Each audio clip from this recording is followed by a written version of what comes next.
धर्मवीर छत्रपती श्री संभाजी महाराज की, डॉक्टर बाबासाहेब आंबेडकरांचा, लोकशाहीर अण्णाभाऊ साठेंचा, महात्मा फुलेंचा, सगळ्या महामानवांना, महापुरुषांना वंदन करतो, नमन करतो।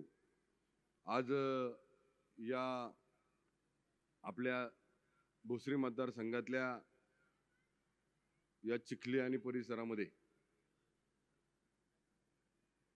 प्रचाराच्या निमित्तानं जे आपल्या सगळ्यांना संबोधित करण्यासाठी या ठिकाणी उपस्थित आहेत ते आदरणीय या देशाचे, या राज्याचे माजी मुख्यमंत्री, आताचे सध्याचे उपमुख्यमंत्री आणि माझे नेते आदरणीय देवेंद्र भाऊ फडणवीस,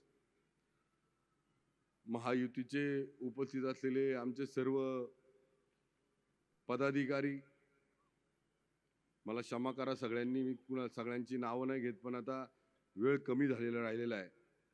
10 वाजता आचारसंहिता चालू होती आणि मी बोलल्यानंतर आपल्या सगळ्यांना देवेंद्र भाऊंना ऐकायचंय। मी जास्त वेळ बोलणार नाही, पण आपल्या सगळ्या इथं उपस्थित असलेल्या नागरिकांचं मनापासून धन्यवाद देतो की आपण, माझ्या माता माऊलींचं धन्यवाद देतो, तरुणांचं, ज्येष्ठांचं धन्यवाद देतो की ते बराच वेळ झाले इथं थांबलेले आहेत आणि बराच वेळ आपण सगळेजण आदरणीय देवेंद्र भाऊंना ऐकण्यासाठी आलेला आहात। मी आपल्या आणि देवेंद्र भाऊंमध्ये जास्त बोलणार नाही, पण देवेंद्र भाऊंनी या शहरासाठी महायुतीच्या माध्यमातून काय काय केलं हे सांगणं गरजेचं आहे। मी 2014ला अपक्ष म्हणून गेल्यानंतर सगळ्यात पहिलं आपल्या शहराचा सगळ्यात पहिला प्रश्न कुठला मार्ग लागला असेल, प्रलंबित प्रश्नांचं सांगतोय, सगळ्यात प्रश्न पहिला कुठला मार्ग लागला असेल तर आपला मुशी गंधर्व नगरी या भागामध्ये खानदेश नगर, आदर्श नगरमध्ये कचरा डेपो आहे। त्या कचरा डेपोच्या माध्यमातून तो 500 मीटरचा बफर झोन डिक्लेअर झाला होता। तो 500 मीटरचा बफर झोन हा कमी करून 100 मीटर करण्याचा पहिला निर्णय धाडसी कुणी घेतला असेल तर देवेंद्र भाऊंनी घेतला। दुसरा निर्णय मी तुम्हाला सांगतो, दुसरा निर्णय अत्यंत महत्त्वाचा आहे। ज्या प्रलंबित प्रश्नांमध्ये सगळ्यात वरचं स्थान होतं तो म्हणजे शास्तीकर। आता शास्तीकरा संदर्भामध्ये मी आपल्याला प्रश्न विचारतो, इथं उपस्थित असलेल्या किती लोकांचा शास्तीकर माफ झाला त्यांनी सगळ्यांनी हात वर करा। देवेंद्र भाऊ, या माझ्या भोसरी मतदारसंघामध्ये 40,000 मालमत्ता आहेत, 40,000। ज्या 40,000 मालमत्तांवरचा 460 कोटी रुपये माझ्या मतदारसंघांमध्ये या शास्तीकराच्या माध्यमातून माफ झालाय। आपण घेतलेला निर्णय हा फक्त भोसरी मतदारसंघापुरता नाही, तर हा पूर्ण पिंपरी चिंचवड शहरामध्ये आहे। आम्ही जी लक्षवेधी किंवा काय प्रश्न मांडले होते ते मी मांडलेले प्रश्न हे पूर्ण शहराचे होते आणि त्यामुळे शहरातल्या सगळ्या शास्तीकर धारकांना या संदर्भातला फार म्हणजे चुकीच्या पद्धतीने हा कर लावला होता हे मान्य होतं। हा कर लावला कधी होता? 2007-08च्या दरम्यान लावला होता। त्याच्यानंतर मध्यंतरीच्या काळामध्ये 2019ला या संदर्भामध्ये आपण निर्णय घेतला, पण आपल्याला सत्तेपासून लांब राहावं लागलं। पण त्या 2-2.5 वर्षामध्ये या विरोधकांनी त्या संदर्भामध्ये कुठलाच प्रयत्न केला नाही। पण शास्तीकराचा निर्णय ज्या वेळेस आपण सभागृहामध्ये उपमुख्यमंत्री म्हणून ज्या वेळेस तुम्ही निर्णय घेतला, आपण निर्णय घेतला देवेंद्र भाऊ, आपण ज्या वेळेस त्या संदर्भातलं राज्य सरकारच्या जे पण काही या शास्तीकरा संदर्भातलं निवेदन ज्यावेळेस तुम्ही त्या ठिकाणी वाचलं, त्यावेळेस पूर्ण पिंपरी चिंचवड शहरातल्या या शास्तीकर धारकांना सगळ्यात जास्त आनंद झाला देवेंद्र भाऊ। आणि त्यावेळेस देवेंद्र भाऊ, ज्यावेळेस तुम्ही तो महाराष्ट्राच्या विधिमंडळाच्या अधिवेशनामध्ये हा निर्णय घेतला, त्यावेळेस काही लोक अजितदादांबरोबर होती आणि अजितदादांबरोबर असलेल्या त्या लोकांनी, आणि त्यावेळेस आपण उत्तर दिलं, शास्तीकर माफ करण्यासंदर्भातला निर्णय जाहीर केला, त्यावेळेस अजितदादांनी सभागृहामध्ये स्वतः उठून आपलं अभिनंदन केलं होतं की एक चांगला निर्णय देवेंद्र भाऊंच्या माध्यमातून आज पिंपरी चिंचवड शहरामध्ये होतोय। भाऊ, त्याच अजितदादांकडे असलेल्या काही नेत्यांनी बाहेर ज्यावेळेस अजितदादांनी तुमचं अभिनंदन केलं, तुमच्या सगळ्या शहरातल्या नागरिकांनी अभिनंदन केलं, त्यावेळेस इथं पिंपरी चिंचवड शहरामध्ये प्रेस घेऊन सांगितलं अजून त्याच्या संदर्भातलं नोटिफिकेशन निघालं नाही, त्याच्या संदर्भातला कुठला अध्यादेश निघाला नाही, त्यामुळे हे फक्त गाजर आहे। अशा संदर्भातल्या वल्गना काही नेते मंडळींनी केल्या त्यांचं नाव मी इथं घेऊ इच्छित नाही. पण भाऊ त्याच्यानंतर आपण त्या संदर्भातला अध्यादेश काढला. अध्यादेश काढत असताना आपण त्याच्यामध्ये शास्तीकर माफ केला आणि ज्या लोकांनी शास्तीकर पहिला भरला त्याचं समायोजन केलं. म्हणजे ज्यांचा शास्तीकर पहिला अगोदर भरला गेला तो त्यांच्या पुढल्या येणाऱ्या टॅक्समध्ये तो कमी होत गेला. भाऊ अध्यादेश निघाल्यानंतर त्या लोकांनी शांत बसलं पाहिजे होतं. शांत बसलं पाहिजे होतं की हा शास्तीकराच्या संदर्भातला एक जिव्हाळ्याचा विषय, माझ्या शहरावरचं संकट, हे आदरणीय महायुतीच्या माध्यमातून देवेंद्रजींनी, मुख्यमंत्र्यांनी आणि अजितदादांनी घेतलं. या संदर्भामध्ये स्वागत करायला पाहिजे होतं. आज त्यांनी त्या संदर्भामध्ये निर्णय झाला, शास्तीकर माफ झाला. भाऊ अजून त्याच्या पुढे जाऊन सांगतो, हा शास्तीकर माफ झाल्यानंतर हे लाभार्थी जसे माझ्या मतदारसंघातले 39,000 ते 40,000 मालमत्ता ज्यांच्या आहेत त्याच्यामध्ये त्या विरोधकांची सुद्धा नाव आहेत ज्यांचा शास्तीकर आपल्या माध्यमातून माफ झाला. आमची शिकवण आहे, आमचे संस्कार आहेत, या नेत्यांचे संस्कार आहेत, आमच्या नेत्यांचे संस्कार आहेत. जरी कोण लाभार्थी असला तर त्याचं नाव डिक्लेअर करायचं नाही, नाव जाहीर करायचं नाही. रोज जर त्यांनी घरी जाऊन 2000 म्हणजे आता 22-23च्या अगोदर तर शास्त्रीकरांची पावती पाहिली असेल त्यांच्या घरच्यांनी तर त्याच्या अगोदरची शास्त्रीकरांची पावती पाहिली असेल माझ्या रोज विरोधात काम करणाऱ्या लोकांनी सुद्धा, तर त्यांना शास्तीकर दिसेल आणि कुणी लावला आणि कुणी काढलं हे पण कळेल. शास्तीकरासारखं मोठं संकट कमी झालं. भाऊ त्याच्यानंतर आम्ही आपल्या समोर प्रश्न ठेवला, आमच्याकडं प्रामाणिकपणे कर भरणारे जे नागरिक आहेत, प्रामाणिकपणे टॅक्स भरणारे जे नागरिक आहेत, जे सोसायटीमध्ये राहतात, त्यांच्यावर 2019 मध्ये महाविकास आघाडी सरकारच्या माध्यमातून भाऊ उपयोगिता कर लावला गेला. उपयोगिता कर लावला गेला. जे सोसायटीमध्ये प्रामाणिकपणे कर भरतात, टॅक्स भरतात, त्यांच्यावर हा कर लावला गेला 2019 मध्ये. आम्ही प्रचाराच्या दरम्यान प्रत्येक सोसायटीमध्ये गेल्यावर म्हणतो, आम्ही त्यांना सांगतो 2019च्या अगोदरची टॅक्स पावती पहा, त्याच्यावर उपयोगिता कर आहे का. 2019 नंतर तो उपयोगिता कर टॅक्स पावती पहा, तुम्हाला उपयोगिता कर मिळेल. आणि नंतर 22 नंतर परत महायुतीचं सरकार आलं. मुख्यमंत्री म्हणून एकनाथभाई शिंदे असतील, उपमुख्यमंत्री म्हणून देवेंद्र भाऊ असतील, उपमुख्यमंत्री अजितदादा असतील, यांनी हा उपयोगिता कर आहे त्याला स्थगिती दिली आणि तो थांबवला गेला. आणि 2022 नंतर परत हा कर या सोसायटी धारकांपासून काढला गेला. भाऊ याची रक्कम, हा उपयोगिता कर जो थांबला गेला, स्थगिती मिळेल जो काढला गेला, त्याची रक्कम आहे 165 करोड रुपये. 165 करोड रुपये हे या लोकांचे वाचले. भाऊ या शहरामध्ये पाण्याची समस्या होती. भाऊ पाण्याच्या समस्या असताना आम्ही पूर्ण शहर, हे 30 लाखाचं शहर फक्त एका धरणावर अवलंबून होतो आणि ते पण पावणा धरणावर अवलंबून होतो. पावणा धरणामध्ये 1 वर्ष पाणी कमी पडलं, पाऊस कमी पडला, त्यावेळेस मंगलताई असतील, आम्ही सगळे नगरसेवक असू, त्यावेळेस पाऊस कमी पडला म्हणजे 100% भरणारं धरण हे 30-35% फक्त धरण भरलं होतं भाऊ. आणि त्यावेळेस सगळ्या आयुक्त आणि सगळ्या पक्षाच्या लोकांनी निर्णय केला की आपल्याला आता 1 दिवसाआड पाणी द्यावं लागेल. या वर्षी पाऊस कमी पडलाय, आपल्याला वर्षभर पाणी पुरवायचं म्हणून 1 दिवसाआड पाणी चालू केलं. भाऊ त्याच्यावर अनेक लोक त्यावेळेस लोकप्रतिनिधी म्हणून विधानसभेत काम करत होती, महापालिकेत काम करत होती, पण कुणी विचार केला नाही. आज कमी पाऊस पडलाय म्हणून एक टाइम आपण पाणी 1 दिवसाआड पाणी देतोय. पुढल्या वर्षी जर पाऊसच पडला नाही त्या पावणा धरणामध्ये तर आपण करायचं काय याचा विचार कुणीच केला नाही. भाऊ आम्ही तुमच्याकडे आलो, आपण मुख्यमंत्री होतात आणि गिरीश भाऊ महाजन हे जलसंपदा मंत्री होते. भाऊ आम्ही आपल्याकडे विनंती केली, भाऊ या शहराला फक्त पावणा धरणातच पाणी येतं आणि पावणा धरणात जर पाणी नाही आलं तर आमच्या पावणा धरणाच्या पाणलोट क्षेत्रामध्ये जर पाऊस पडला नाही तर आमच्या शहराला पाणीच मिळणार नाही. आणि त्यात आम्ही पाणी बंधाऱ्यातनं उतरतो, रावेच्या बंधाऱ्यातनं उचलतो, त्यामुळे आम्हाला पाणी हे थेट जलवाहिनीतनं दुसरा सोर्स आम्हाला निर्माण करून द्या. आणि तो सोर्स होता भामा आसखेड आणि आंध्रचा. आणि भाऊ तुम्ही 1 मिनिटाचाही विलंब नव्हता. गिरीश भाऊंना सांगितलं या पिंपरी चिंचवड शहरामध्ये भोसरी मतदारसंघाच्या जवळ हे 2 धरणं आहेत, या 2 धरणातलं पाणी या भोसरी मतदारसंघातल्या या समाविष्ट गावांसाठी मंजूर केला आणि तशा प्रकारचा अध्यादेश भाऊ तुम्ही त्या ठिकाणी काढला. माझ्या या 5-6 गावांसाठी जी समाविष्ट गाव आहेत या गावांसाठी 268 MLT पाणी या महायुतीच्या सरकारच्या काळामध्ये ज्यावेळेस आपण मुख्यमंत्री होता त्यावेळेस आपण मंजूर केलं. भाऊ त्याचं थेट पाणी आज चालू आहे. 70-80% पाणी 70-80% पाणी चालू म्हणजे काम चालू झालेलं आहे. जॅकवेलचं काम चालू झालेलं आहे. WTPचं काम चालू झालेलं आहे.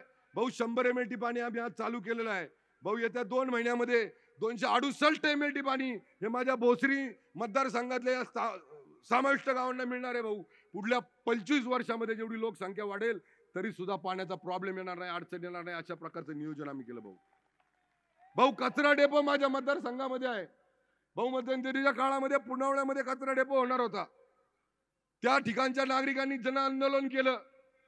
आमच्या सरकारी भगिनी आमदार अश्विनीताई जगताप यांच्या माध्यमातून ते आंदोलन तुम्ही त्यांचं निवेदन स्वीकारलं आणि तो कचरा डेपो त्या ठिकाणी थांबला. भाऊ 1982 पासून माझ्या शहरामध्ये सगळा कचरा माझ्या भोसरी मतदारसंघामध्ये मोशीमध्ये जमतो. भाऊ तो जमत असलेला कचरा 2017 पर्यंत भाऊ 2017 पर्यंत त्या ठिकाणी कचऱ्याचे डोंगर केले आणि 23 लाख मेट्रिक टन कचरा हा डम्पिंग केलेला. त्याचे उंच डोंगर भाऊ त्या ठिकाणी तयार केले आणि त्या डोंगराच्या माध्यमातून झालेला दुष्परिणाम त्या डोंगरावर त्या म्हणजे पाऊस जर झाला, भयानक पाऊस झाला तर त्याच्यातनं निघालं पर्क्युलेशन केलं पाणी नाल्याच्या मार्गे नदीत जायचं. तिथं शेती करणाऱ्या जे पण शेतकरी त्यांच्या विहिरीत पाणी त्या संदर्भातलं यायचं. तिथं असणाऱ्या सोसायट्या त्यांनी मारलेल्या बोरला तेच पाणी यायचं आणि तेच पाणी इंद्रायणी नदीला जाऊन मिळायचं आणि इंद्रायणी नदी प्रदूषित व्हायची. भाऊ आपण वेस्ट टू एनर्जी सारखा प्रोजेक्टला मंजुरी दिली. आपल्या सगळ्यांच्या मदतीनं पिंपरी चिंचवड महानगरपालिकेच्या माध्यमातून आमचे दोन्ही महापौर असतील, आमचे सगळे नगरसेवक असतील, आमचे सगळे पदाधिकारी असेल, आज वेस्ट टू एनर्जी प्रकल्प यशस्वी प्रकल्प ज्याचं उद्घाटन आपल्या देशाचे यशस्वी पंतप्रधान आदरणीय नरेंद्रजी मोदी यांच्या शुभ हस्ते झालं. आणि भाऊ आज त्या ठिकाणी आज आम्ही रोजचा जो 1000 टन कचरा जमा होतो या शहरामध्ये पर दिवसाला 900 ते 1000 टन कचरा या ठिकाणी शहरात जमा होतो. आज भाऊ आम्ही प्रत्येक दिवसाचा कचरा त्याच्यावर प्रक्रिया करतोय. भाऊ त्यांनी 23 लाख मेट्रिक टन कचरा डम्पिंग केलाय. त्याच्यावर आम्ही बायोमॅनिंग आणि बायोगॅस सारखे प्रकल्प केलेत. वेस्ट टू एनर्जी प्रकल्प केलाय. भाऊ 14 मेगावॅट वीज त्या ठिकाणी तयार होते. या भारतामध्ये सगळ्यात आदर्श प्रोजेक्ट आम्ही त्या ठिकाणी केलाय. भाऊ माझ्यावर आरोप करताना अनेक लोकांनी वेगवेगळ्या माध्यमातून आरोप केले, भ्रष्टाचाराचे आरोप केले. संतपीठासारख्या एक चांगलं जे विद्यापीठ आम्ही संतपीठ सारखं एक चांगलं संकुल आम्ही चालू केलं ज्याचं उदाहरण आता इथं आपल्याला त्या लहान मुलांनी दिलं. त्या संदर्भामध्ये आरोप केले. धर्मवीर छत्रपती संभाजी महाराजांचं भारतातलं नव्हतं जगातलं सगळ्यात मोठं शिल्प आपल्या मतदारसंघामध्ये होते, त्याच्यावर सुद्धा माझ्यावर आरोप केले. भाऊ आपल्या माध्यमातून सांगतो, लोकसभेमध्ये एक नेरेटिव्ह होता आपकी बार 400 पार, तर आपल्या विरोधातल्या लोकांनी त्या ठिकाणी नेरेटिव्ह तयार केला की संविधान बदलणार म्हणून.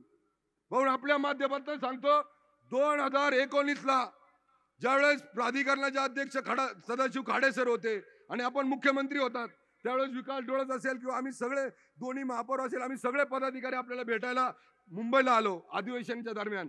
आणि भाऊ त्यावेळेस आम्ही सगळ्यांनी आपल्याला निवेदन दिलं की पिंपरी महानगरपालिकेमध्ये प्राधिकरणाच्या संदर्भामध्ये अशी जागा आम्हाला संविधान भवनासाठी पाहिजे, विपश्यना केंद्रासाठी पाहिजे. भाऊ त्यावेळेस तुम्ही खाडे सरांच्या माध्यमातून ठराव मागून घेतला, पण दुर्दैव आपलं असं की आपलं सरकार गेलं आणि तो प्रस्ताव तसाच राज्य शासनाकडे प्रलंबित राहिला. भाऊ त्या 2-2.5 वर्षामध्ये यांना संविधान भवनाबद्दल अजिबात कुठल्याही प्रकारची त्यांना म्हणजे वाटलं नाही की आपण तिथे जाऊन ते संविधान भवनाबद्दल बोलावं आणि ते चालू करावं. भाऊ 2.5 वर्ष त्यांचं सरकार गेल्यानंतर तुम्ही परत उपमुख्यमंत्री झालात, आम्ही परत तुमच्याकडे आलो आणि त्याच महिन्यात भाऊ तुम्ही प्राधिकरणाला आदेश दिले की ही जागा पिंपरी चिंचवड महापालिकेकडे वर्ग करा आणि ती पिंपरी चिंचवड महापालिकेकडे वर्ग झाल्यानंतर त्या संदर्भातलं भाऊ टेंडर झालं, वर्क ऑर्डर झाली आणि त्याचं कामही चालू झालं. भाऊ अखंड भारतामध्ये संविधान भवन आणि विपश्यना केंद्र फक्त आणि फक्त भोसरी मतदारसंघामध्ये आहे. एक आदर्श सगळ्या समाजाला आदर्श राहील अशा प्रकारचं त्या ठिकाणी ते संविधान भवन तयार होते. वेगवेगळ्या माध्यमातून भाऊ इथं क्रीडा संकुल तयार होतात. भाऊ 850 बेडचं हॉस्पिटल तयार होतंय. भाऊ 850 बेडचं हॉस्पिटल तयार होत असताना स्वर्गीय लक्ष्मण भाऊ जगताप यांच्या अंत्यविधीच्या वेळेस भाऊ आपण सगळेजण बसलो होतो आणि त्यावेळेस फार आपल्याला वाईट वाटलं होतं. कारण एक लोकनेता, आमच्यातला लोकनेता, या पिंपरी चिंचवड शहरातला लोकनेता आपल्यातला गेला होता आणि ज्या आजारामुळे त्यांना त्रास झाला त्या आजारासंदर्भात भाऊ आपण सगळ्यांनी ठरवलं आणि तुम्ही आम्हाला सांगितलं की पिंपरी चिंचवड महानगरपालिकेच्या माध्यमातून सुद्धा एक कॅन्सर हॉस्पिटल असलं पाहिजे. भाऊ आम्ही 200 बेडचं कॅन्सर हॉस्पिटल पिंपरी चिंचवड महानगरपालिकेच्या माध्यमातून या ठिकाणी तयार करतोय भाऊ आणि त्याचं काम चालू झालेलं आहे भाऊ.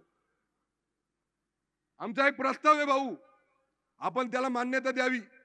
त्या 850 बेडच्या हॉस्पिटलच्या माध्यमातून आम्ही पिंपरी चिंचवड शहरासाठी स्वतःचं मेडिकल कॉलेज पिंपरी चिंचवड महानगरपालिकेकडनं मागणी केलेली आहे भाऊ. त्याची पूर्तता आपण जर करून दिली तर आमच्या शहरामध्ये सुद्धा पिंपरी चिंचवड महानगरपालिकेचं मेडिकल कॉलेज चालू होईल. अशा संदर्भातला एक मी आपल्याकडे आग्रही भूमिका मांडतो. भाऊ इंद्रायणी नदी सुधार प्रकल्पामध्ये आपण आळंदीला आलात, देऊला आलात, आपण सांगितलं, मुख्यमंत्र्यांनी सांगितलं, आपण सांगितलं, अजितदादांनी सांगितलं आणि त्या संदर्भातला DPR तयार झाला. राज्य शासनाची परवानगी मिळाली आणि या संदर्भामध्ये आता आपल्याला टेंडर प्रक्रिया चालू आहे. भाऊ बायोडायव्हर्सिटी पार्क आपण तळवड्यामध्ये मंजूर केला. त्यात केंद्र सरकारकडनं आणि राज्य सरकारकडनं ती जागा मिळण्यापासून तर त्यामध्ये होणारा खर्च हा राज्य सरकारचा सुद्धा आहे. तो त्या निमित्तानं सुद्धा माझ्या तळवड्यासारख्या एका रेड झोन मध्ये असलेल्या गावामध्ये सुद्धा एक चांगल्या प्रकारची डेव्हलपमेंट त्या ठिकाणी होणार आहे. भाऊ IIM आणि गव्हर्नमेंट इंजिनियर कॉलेजच्या माध्यमातून आपण आम्हाला या ठिकाणी एक शैक्षणिक हब मध्ये आम्हाला तुम्ही त्या ठिकाणी मंजुरी दिली.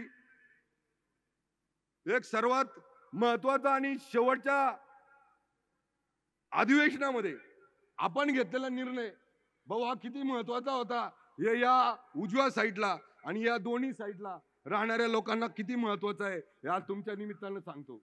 आणि ते त्यांना पण माहिती आहे भाऊ. भाऊ फ्री होल्ड करण्यासंदर्भातला आपण एक निर्णय घेतला.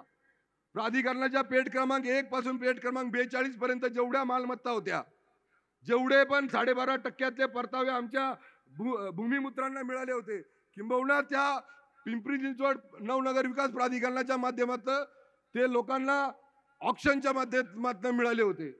ज्या लोकांनी बिल्डिंग बांधले होते त्या बिल्डिंग मध्ये राहणारे जे पण कुटुंब होते ते सगळे भाडे करारावर होते. त्यांचं सगळ्यांचं लीज ॲग्रीमेंट होतं. कुणी मालक नव्हते. आज 97,000 मालमत्ता या पिंपरी चिंचवड शहरातल्या प्राधिकरणामधल्या 97,000 मालमत्ता, 97,000 वास्तू या फ्री होल्ड झाल्या. फ्री होल्ड झाल्या. आज ते मालक झाले. ते आता भाडेकरी नाही राहिले. त्यांचा लीज डीड करार कॅन्सल झाला. भाऊ त्यांना आपल्या स्वतःच्या घरावर लोन काढायचं झालं तरी प्राधिकरणाची NOC घ्यायला लागायची. भाऊ आपलं घर विकायचं झालं तरी प्राधिकरणाची NOC घ्यायला लागायची. भाऊ आपलं घर रिडेव्हलप करायचं झालं तरी त्यांना प्राधिकरणाची NOC घ्यायला लागायची. पण आपण घेतलेला निर्णय हा 97,000 मालमत्तांचा कमीत कमी या शहरातल्या 5 ते 6 लाख लोकांना याचा फायदा झाला. भाऊ एक ना अनेक निर्णय आपले हे या पिंपरी चिंचवड शहरातल्या लोकांसाठी फार आणि फार गरजेचे असलेले निर्णय आपण घेतले. भाऊ 1972ला आमच्या निगडी आणि या परिसरातल्या लोकांच्या 12.5% परतावे आजपर्यंत मिळाले नव्हते. भाऊ भाऊ आज 5 ते 6 हजार आमचे भूमिपुत्र 50 वर्ष या संदर्भामध्ये लढत होते. 50 वर्ष पण त्यांना कुणी न्याय दिला नाही. अनेक लोकांनी मुख्यमंत्री झाले, उपमुख्यमंत्री झाले, अनेक मंत्री झाले, अनेक लोकांनी या ठिकाणी आमदार झाले, खासदार झाले, पण कुणी आमच्या भूमिपुत्रांकडे पाहिलं नव्हतं. भाऊ भाऊ आपण या आमच्या भूमिपुत्रांचा या ठिकाणी विचार केला आणि आपण राज्य सरकारच्या माध्यमातून मुख्यमंत्री आणि आपण दोन्ही उपमुख्यमंत्र्यांनी या 50 वर्षाचा यांचा जो काही संघर्ष होता तो संपवला आणि या 12.5% परतावा या 1972 मध्ये गेलेल्या लोकांना आता मिळाला. भाऊ इतका धाडसी निर्णय भाऊ आपण घेतलेला आहे. भाऊ आपल्यावर आरोप होत आहेत, माझ्यावर आरोप होत आहेत. भाऊ आमच्यावर आरोप होताना आम्हाला वाईट वाटत नाही. भाऊ आमच्यावर आरोप होताना आम्हाला बिलकुल दगमगत नाही आम्ही. भाऊ आम्हाला ज्यावेळेस तुमच्यावर आरोप होतात त्यावेळेस मनाला खदखद वाटते, मनाला हळहळ वाटते. ज्या माणसाने माझ्या शहरामध्ये शास्ती कर माफ केला, ज्या माणसाने माझ्या या शहरामध्ये उपभोक्ता कर माफ केला, ज्या माणसानं माझ्या शहरासाठी पाण्याची निर्मिती केली, पाण्याचे सोर्स निर्माण केले, ज्या माणसानं माझ्या पिंपरी चिंचवड शहर सुरक्षित राहावं, माझ्या माता भगिनी सुरक्षित राहावं, त्याच्याकरता पोलीस आयुक्तालय दिलं, ज्या माणसानं मला या पिंपरी चिंचवड महानगरपालिकेच्या माध्यमातून या समाविष्ट गावांचा विकास करायला संधी दिली, त्या माणसावर ज्यावेळेस आरोप होतात त्यावेळेस हळहळ वाटते. कधी विचारलं नाही महेश लांडगेला, देवेंद्र भाऊंनी कधी विचारलं नाही, अरे तू ज्यांना मदत करतोय का ते फक्त भारतीय जनता पार्टीचे आहेत का? ज्यांना मदत करतोय ते फक्त हिंदूच आहेत का? ज्यांना मदत करतोय ते फक्त आपल्याला मतदान करणारेच आहेत का? अरे प्रत्येक माणूसाला त्याला मदत करायची. तो कुठल्या जातीचा आहे, कुठल्या समाजाचा आहे, कुठल्या धर्माचा आहे याचा विचार केला नाही. अरे हळहळ वाटती ज्या वेळेस त्यांच्यावर आरोप केले जातात, की हा देवेंद्र भाऊंसारख्या एका सामाजिक समरसता म्हणजे सामाजिक सलोखा जपण्याचं काम करणाऱ्या माणसावर ज्यावेळेस आरोप केले जातात त्यावेळेस आम्हाला हळहळ वाटते. अरे पिंपरी चिंचवड शहरामध्ये जे पोलीस आयुक्तालय झालं त्याच्या माध्यमातनं जे संरक्षण या शहराला मिळणार आहे ते संरक्षण या पिंपरी चिंचवड शहरातल्या प्रत्येक घटकाला मिळणार आहे. आणि मग त्या घटकाला कधी विचारलं नाही आम्ही तू हिंदू आहेस का कुठल्या दुसऱ्या धर्मातला आहेस? भाऊ बोलायचं भरपूर आहे, तुम्हाला बोलायचं, मला जास्त वेळ बोलायचं होतं भाऊ. मला फार हळहळ वाटते. इतकं प्रामाणिक काम तुम्ही या सगळ्या समाजासाठी केलेलं आहे, इतकं म्हणजे कधी विचार केला नाही, स्वतःच्या प्रकृतीचा नाही केला आणि स्वतःच्या राजकीय वाटचालीचा केला नाही.